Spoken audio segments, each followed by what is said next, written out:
बिस्मिल्लाहिर्रहमानिर्रहीम। अस्सलाम वालेकुम। कैसे हैं सब लोग? दुआ है कि अल्लाह करे कि आप सभी लोग बहुत खैरियत से, और शुक्र है रब्बुल आलमीन का कि जी हम भी ठीक हैं अल्हम्दुलिल्लाह। हाँ जी, आप सभी को, तमाम मुसलमानों को रमज़ान मुबारक बहुत मुबारक हो, क्योंकि ये रहमतों का, बरकतों का, अल्लाह ताला की तरफ से किन किन चीज़ों का ये महीना है कि बस लूट लेने वाला महीना है। तो आप सभी को मुबारकबाद देती हूँ। मैं अपने आप को भी इस महीने की मुबारकबाद देती हूँ, क्योंकि ये बड़ा ही प्यारा महीना है। बेशक मशक्क़त का महीना है, इसमें इंसानी जिस्मानी मशक्क़त भी है, रूहानी मशक्क़त भी है, और अल्लाह ताला के नज़दीक दर्जात को पाने का महीना भी है। अच्छा जी, क्या हो रहा है इसमें? मैं तो खाना पकाती हूँ, तो ज़ाहिर है कि मैं उसी के बारे में आपसे बात करूँगी। और वैसे जो कुछ मुझे मालूमात है, कभी दिल चाहता है कि आप लोगों को बता दूँ, तो फिर मैं वो भी आप लोगों को बता देती हूँ। अच्छा जी, आज यहाँ पर आप सभी लोग सीखने वाले हैं प्याज के पकौड़े। ये हमारा इफ्तार है। जो मैंने आपको पकौड़ा मिक्स सिखाया था, उसी से मैं यहाँ प्याज के पकौड़े बनाऊंगी। अच्छा, इसके अलावा खाने में है जनाब, ज़ाहिर इफ्तार कर लेंगे, तो उसके बाद क्या करेंगे? अफ़गानी फ्राई मुर्ग बनाऊंगी, जिसको कि मैं पुलाव के साथ सर्व करूंगी। अच्छा जी, इसके अलावा आप सभी लोग सीखने वाले खजूर का शरबत नबीज़। हर साल सिखाती हूँ, लाजवाब है, बेहतरीन है, आपका बेहतरीन मशरूब है। ये सारी चीज़ें होंगी। आप सभी लोग मुझे कॉल कर सकते हैं, जो दिल चाहता है बात कर सकते हैं, अपनी फरमाइशें दे सकते हैं। पूरी कोशिश करूँगी कि इस महीने में पूरी कर सकूँ, ना हो पाई तो फिर इंशाअल्लाह अज़ीज़ रमज़ान के महीने के बाद में ये पूरी कर दूँगी। अच्छा जी, यहाँ सबसे पहले आ जाते हैं अपनी मेन डिश की तरफ, क्योंकि ज़ाहिर है कि इसको टाइम चाहिए पकने का। बहुत ही थोड़ा सा कुकिंग ऑयल डालूँगी।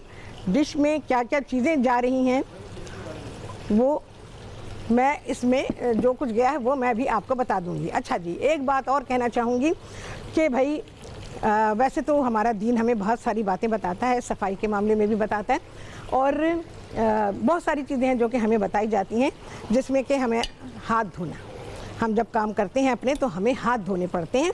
तो हाथ धोने के लिए ये है कि जब भी काम शुरू करते हैं तो हाथों को अच्छी तरह से धो लें, क्योंकि अब जैसे मैं खाना पका रही हूँ, तो खाना पकाने के लिए मुझे अपने हाथों को पहले धोना बहुत ही ज़रूरी है। तो जनाब, लाइफ बॉय का भी पैगाम यही है आप सभी लोगों के लिए कि क्या कहते हैं लाइफ बॉय, ये मैं आपको बता देती हूँ। तो लाइफ बॉय का पैगाम है आपके लिए कि चलें पहले लाइफ बॉय हैंड वॉश से हाथ धो लेते हैं। ये करने से आपकी हिफाजत कोरोना वायरस जैसे जरासीम से हो सकती है। तो इसके अलावा सबसे बड़ी चीज़ ये है कि भाई सफाई सुथराई हो जाती है, इंसान को इत्मीनान हो जाता है कि जो वो काम कर रहा है तो वो काम सफाई से हो रहा है। अब जैसे हम बाहर खाने खा रहे होते हैं, अब ये होता है मैं तो नहीं खा रही, क्योंकि मैं अपना इशू बता रही हूँ कि हाइजीन का मसला, लोग हाथ नहीं धोते हैं, लोग अपने आप की सफाई नहीं रखते हैं। तो सबसे पहली चीज़ जो है, जो कि चीज़ों को टच करती है, वो हमारे हाथ हैं, और हाथों का साफ़ होना इंतहाई ज़रूरी है। ये अफ़गानी फ्राई मुर्ग जा रहा है हांडी में पकने के लिए। आप इसे देगची में भी पका सकते हैं, मैंने प्रेफर किया कि हांडी में पका लेते हैं भाई जल्दी से। तो ये गया, अब जब ये पक जाएगा, या पकने के दौरान हमने इसको कोयले का धुआं भी देना। चलिए जी, गया यहाँ पे मुर्ग पकने के लिए, और इसके बाद क्या क्या होगा आप सभी देखेंगे ब्रेक के बाद।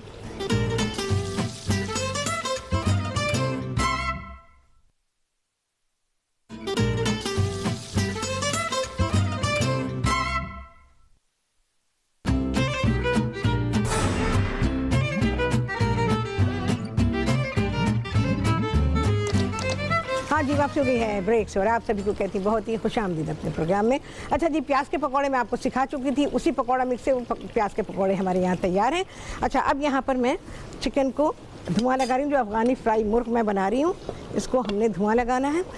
चिकन ऑब्वियसली आप लोगों को पता है कि इतने टाइम में तो पक नहीं सकता, बिल्कुल भी नहीं पक्का है अभी ये।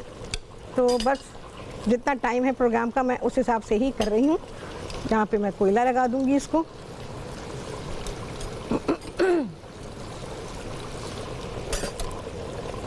बिल्कुल ज़रा सा ऑयल या घी कुछ भी डालें। चलो भाई,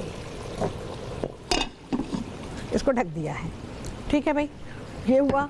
अच्छा जी, अब आ जाते हैं नबीज़ की तरफ, और साथ ही हाँ जी, मुझे ज़रा सा बताएंगे। अच्छा जी, मीज़ान का पैगाम आप सभी लोगों के लिए है कि मीज़ान कहते हैं कि मीज़ान बनस्पति में शामिल कुदरती अज्जा और विटामिन इंसानी सेहत के लिए बहुत मुफीद हैं। हाँ जी, और इसके अलावा लाइफ बॉय का तो मैंने आपको बता ही दिया है कि ज़ाहिर है हाथ धोने हैं, हाथ धोने बड़े ही ज़रूरी हैं भाई। अच्छा, टैंग है जी, टैंग कहते हैं कि टैंग के 5 जायके मार्केट में दस्तयाब हैं, जिनमें ऑरेंज, मैंगो, मौसम्बी, पाइनएप्पल और लेमन एंड पेपर। तो जो दिल चाहे ख़रीदे, जो दिल चाहे बना के पिएँ। अच्छा जी, यहाँ मैं आप सभी लोगों को सिखा रही हूँ नबीज़। ढेर सारी हमें चाहिए इसमें बर्फ़। नबीज़ कैसे बनाएंगे? आपने 1 गिलास पानी के लिए तकरीबन 4 से 5 अदद खजूरें लीजिएगा, नरम खजूरें इसमें चलेंगी। और मुझे वो दे दीजिए ज़रा, हाँ लेडिल मेरा दे दीजिए। और उनको आप भिगो दीजिए, देर तक भिगोएंगे, कई घंटे भीगेंगी ये खजूरें, पानी में पड़ी रहेंगी। किसी बड़े बर्तन में, जग में, किसी में भी आप बना लीजिए। और उसके बाद घर के अफराद के हिसाब से 1-1 गिलास सबका बना लीजिए। तो 4-5 खजूरें जो हैं लेडिल दें मुझे। तो उसके बाद ये खजूरें बिल्कुल नरम हो जाएंगे। जब नरम हो जाएंगी तो फिर इनको आप मसल लीजिए। मसलने के बाद आपने इसको छलनी से छानना है, रगड़ रगड़ के निकाल लीजिए। ब्लेंडर में नहीं डालिएगा, ब्लेंडर में आपने डाला तो ये नबीज़ बिल्कुल मज़ा नहीं देगी आपको। तो आपने देखिए ये मेरे पास तैयार है, मेरे पास तो इतना टाइम भी नहीं था, ये इसको मैंने अभी अभी किया है। तो आप लोगों ने इसको इस तरह से कर लेना है कि आपने पानी में भिगो दिए, पानी में जब ये अच्छी तरह भीग के नरम हो गई तो फिर आपने उससे शरबत बना लिया। बना के आप सहरी के टाइम पे कर सकते हैं ये काम। खजूरें जो हैं वो आपने भिगो दी पानी के अंदर और उनको तोड़ के, अच्छा उसकी गुठली निकाल लीजिएगा और तोड़ के उसको, इसके लिए नरम खजूरें लेंगे, तोड़ के खजूरें पानी में डाल दीजिए। वो फ्रिज में रखी रहेंगी। इफ्तार से 1 घंटे पहले जो है आप इसको निकाल लीजिए।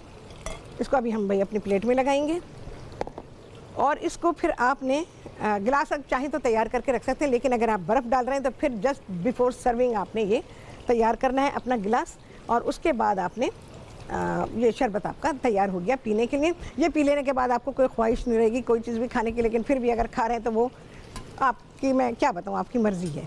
अच्छा, अफ़गानी फ्राई मुर्ग। अफ़गानी फ्राई मुर्ग बनाने के लिए क्या अज्जा आपको चाहिए होंगे? इसके लिए चाहिए होगा आपको 1 किलो चिकन, 12-14 पीसेस के करवा लीजिए। और बहुत ही थोड़ा सा कुकिंग ऑयल इसमें चाहिए होगा। पिसा हुआ अदरक और लहसुन डालेंगे। हाँ जी, रेसिपी कार्ड लगा रहे हैं तो रेसिपी कार्ड लग जाएगा, सारे रेशियोज़ आपको मिलेंगे वहाँ से। अज्जा मैं आपको बता देती हूँ। पिसी हुई मिर्चें, हरी मिर्चें पीस लीजिएगा या कूट लीजिएगा। मैं यूजुअली कुटी हुई मिर्चें डालती हूँ, यानी कि हरी मिर्च को लिया और कूट लिया ऐसे। इसके अलावा पिसा हुआ गरम मसाला है, नमक है, कसूरी मेथी है, पिसी हुई काली मिर्च है, चाट मसाला और ज़रा सा ज़ाफ़रान। ज़ाफ़रान को थोड़ा सा हमने पानी डाल के उसको रगड़ लिया और उसमें चिकन में डाल दिया और सारी चीज़ों को मिक्स कर दिया। अच्छा, इसके अलावा क्रीम और दही है। इसमें तकरीबन 3/4 प्याली क्रीम जाएगी और 3/4 प्याली से लेके 1 प्याली तक आप दही डालेंगे। सारी चीज़ों को मिक्स करेंगे, बहुत ही अच्छी तरह से चिकन पे लगा के छोड़ दीजिए। इस काम को भी आप, अगर आप इफ्तार के लिए बना रहे हैं तो इस काम को भी आप सुबह से करके रख सकते हैं। और खाने से पहले यानी इफ्तार से 1 घंटे पहले आप चिकन को पकाने के लिए रख दीजिए, 1-1.25 घंटे पहले, कि जब आप खाना खाने लगें तो चिकन आपको तैयार मिले। अच्छा, मैं आपको बताऊँ कि ये थोड़ा टाइम लेगा क्योंकि होल चिकन लिया है और होल चिकन के पीसेस बनाए गए हैं, तो उसमें कुछ पार्ट्स ऐसे होते हैं कि जो टफ़ होते हैं, उसको पकने के लिए काफ़ी टाइम चाहिए होता है। जैसे विंग्स का पार्ट होता है और इसके अलावा थाइज़ हैं, ड्रम स्टिक है, इन सबको टाइम लगता है। और मैंने अभी आपके सामने डाला है, लेकिन वो अभी खाने के लायक नहीं, यानी इतना गला हुआ नहीं कि उसे खाया जाए। चिकन को जितने भी बर्ड्स हैं कभी भी उनको अनडन नहीं खाना चाहिए, जब तक कि वो फुली कुक्ड हो तभी उसको खाना चाहिए, अदरवाइज़ आपके लिए ये प्रॉब्लम का बायस बन सकता है। चलें जी, बहुत ही आला चीज़ें बन रही हैं यहाँ पे, इफ्तार की और खाने की हो गई है तैयारी। आपको दिखाएंगे इस ब्रेक के बाद।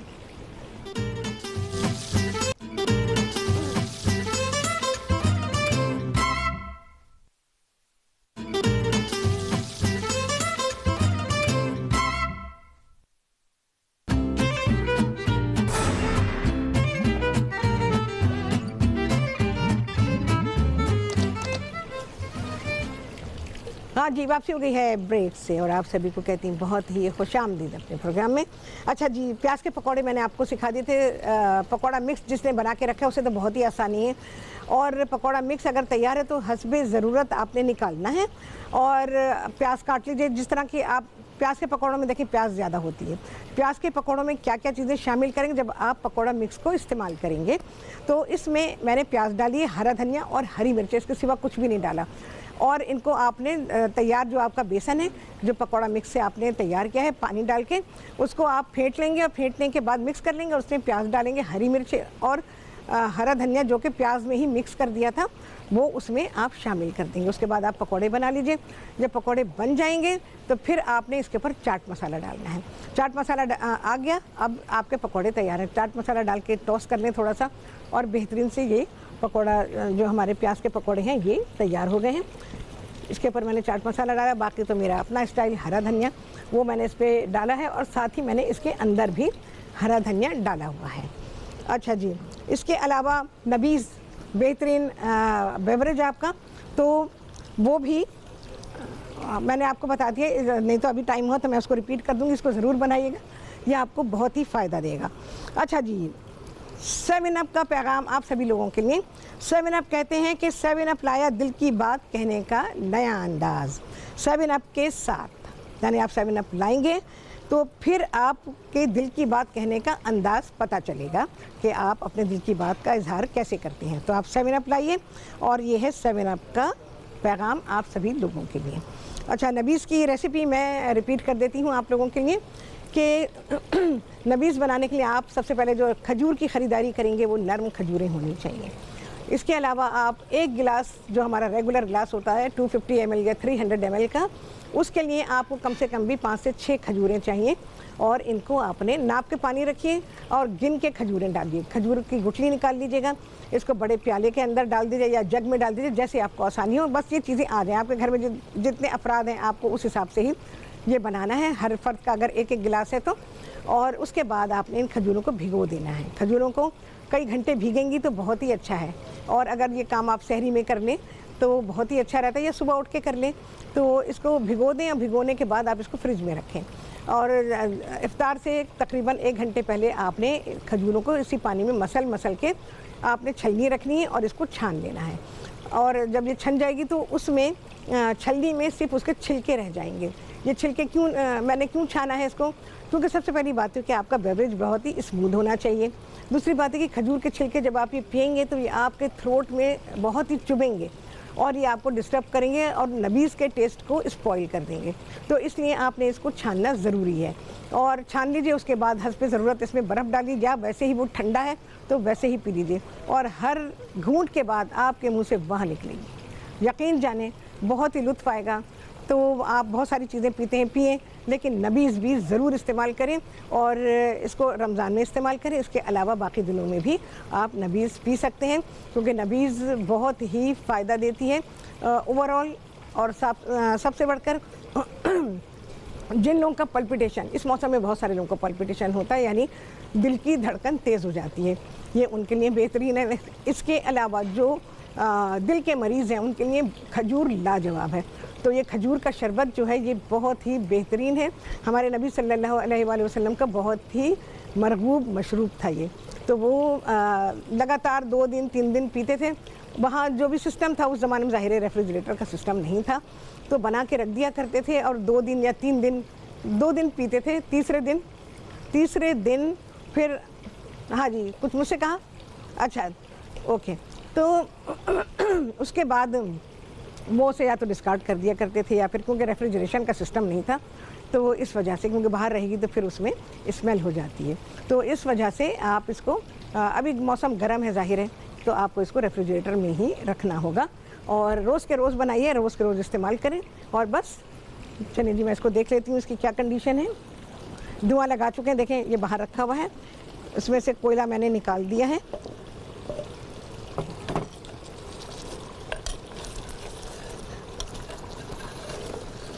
इसको तो एक्चुअली मैं पकाने वाली थी देगची में, लेकिन मैंने हांडी को खुद चूज़ किया इसके लिए, ताकि मैं इसको सही तरह से कम टाइम में पका सकूं। चलिए जी, अभी ज़रा सा और छोड़ेंगे इसको, और फिर जब खाना लगेगा तो फिर निकालेंगे।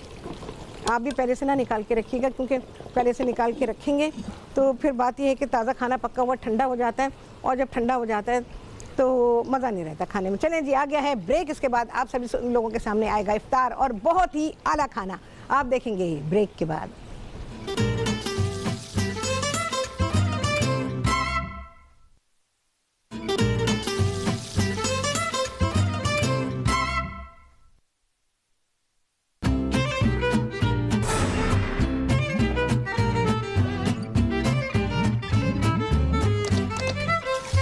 जी, वापसी हो गई है ब्रेक्स और आप सभी को कहती हूँ बहुत ही खुशामदीद अपने प्रोग्राम में। और आप सभी लोगों को रमज़ान का बाबरकत महीना बहुत ही मुबारक हो, आपको भी, हमें भी, हम सबको, तमाम मुसलमानों को। और बाकी बहुत सारी दुआएं की जाती हैं और बीमारियों के ख़त्म होने की दुआएं की जाती हैं कि भाई करोना ख़त्म हो जाए। करोना कैसे ख़त्म हो जाए? करोना तो बस। अच्छा जी, मैं यहाँ चिकन निकाल रही हूँ, जितना भी हो गया है, क्योंकि बहरहाल उसके पकने का टाइम बाकी है, तो लेटर ऑन हम इसको कर लेंगे। मुझे आपको दिखाना है कि मैं किस तरह से इसकी प्रेजेंटेशन दे रही हूँ।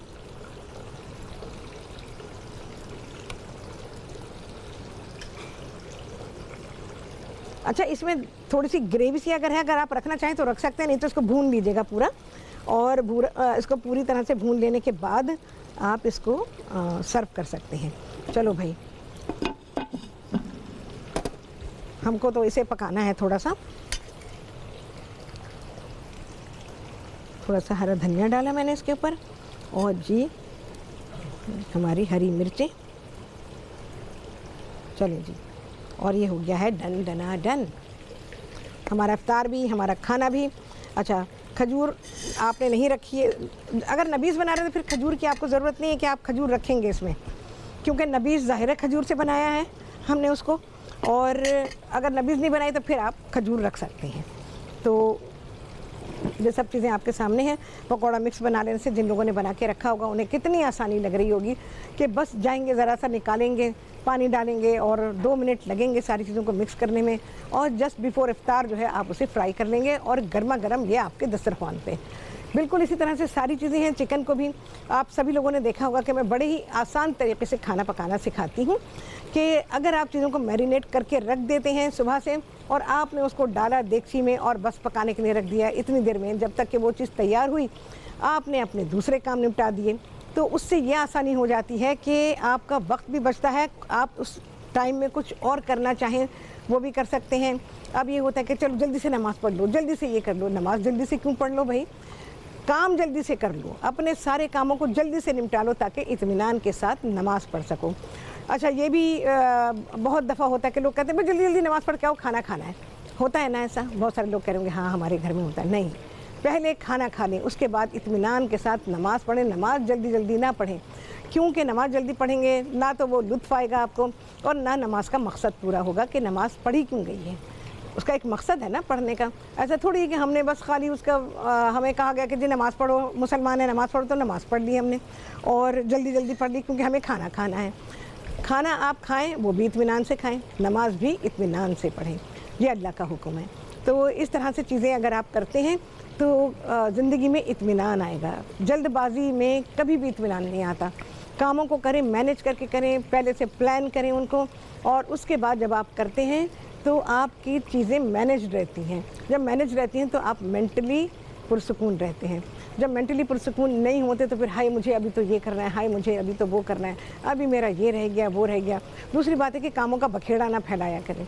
एक इफ्तार के लिए आपको 50 चीज़ें नहीं चाहिए, 1 या 2 चीज़ें इफ्तार की बनाएं बस, और आपका मेन खाना होना चाहिए, तो बस काफ़ी हो जाता है। क्योंकि बहुत लंबी चौड़ी टेबल जब इफ्तार की लगती है तो फिर आपके पास जिस काम के लिए ये महीना है वो काम आपका रह जाता है। आपको मैं एक बात बताऊं, अभी एकदम मेरे माइंड में आई कि मैंने लास्ट ईयर पढ़ा था ये कि अब्दुल रहमान अस-सुदैस, आप सभी लोग जानते होंगे कि वो हरम के इमाम हैं।